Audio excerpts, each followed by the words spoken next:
ഇതെങ്ങനെ ഇപ്പം തുടങ്ങിയതാണോ അതോ നിങ്ങൾക്ക് തമ്മിൽ കാണാൻ വേണ്ടിയിട്ട് പാവൻ രോഗത്തിനെ അറിഞ്ഞുകൊണ്ട് ബലിയാടാക്കിയതാണ്?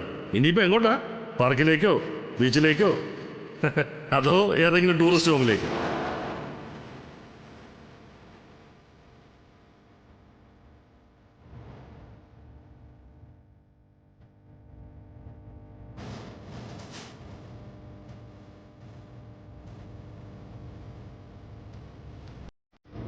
ദേ നല്ല പുളിയുള്ള മാങ്ങാ ചമ്മന്തിയും ചൂട് കഞ്ഞി അങ്ങോട്ട് കുടിക്കുമ്പോഴെല്ലാം ക്ഷീണവും മാറും.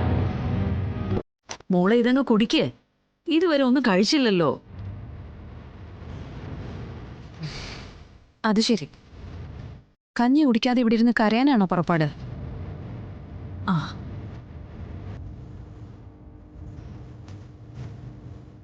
നീ ഇങ്ങനെ കഴിഞ്ഞതെല്ലാം ഓർത്തിരിക്കുന്നുണ്ടാ ഈ സങ്കടം വരുന്നത്. നോക്ക്, അത് വിട്, കഴിഞ്ഞത് കഴിഞ്ഞു.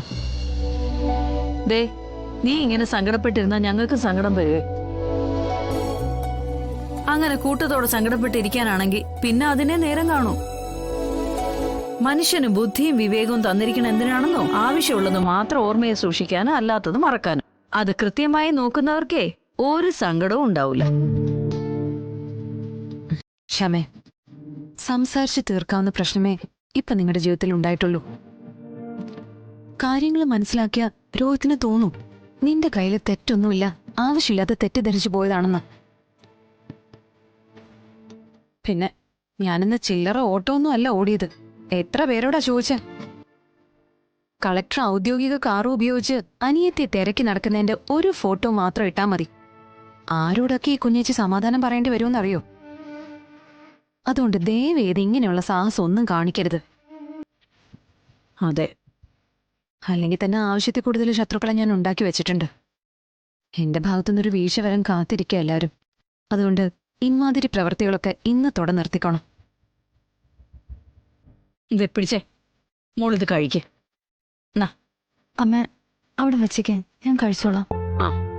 ദേ ഇത് മുഴുവൻ കുടിച്ച് മോൾ സുഖമായിട്ട് കിടന്നുറങ്ങി എഴുന്നേക്കുമ്പോ ഈ ക്ഷീണമൊക്കെ അങ്ങ് മാറും. ആ മോളിത് അവിടെ വയ്ക്ക്. ഡീ സത്യം ദേ കണ്ടില്ലല്ലോ. ആ, മുറിയിൽ കാണും അമ്മ. ഹോംവർക്ക് വല്ലതും ചെയ്യാനുണ്ടെങ്കിൽ അത് ചെയ്യായിരിക്കും. അല്ലെങ്കിൽ ഇപ്പൊ ഇവിടെ കണ്ടേനെ. ആ, കാര്യങ്ങളൊക്കെ പറഞ്ഞത് മനസ്സിലായല്ലോ. ഇനി ഇതുപോലെ ഞങ്ങളെ പേടിപ്പിക്കരുത്.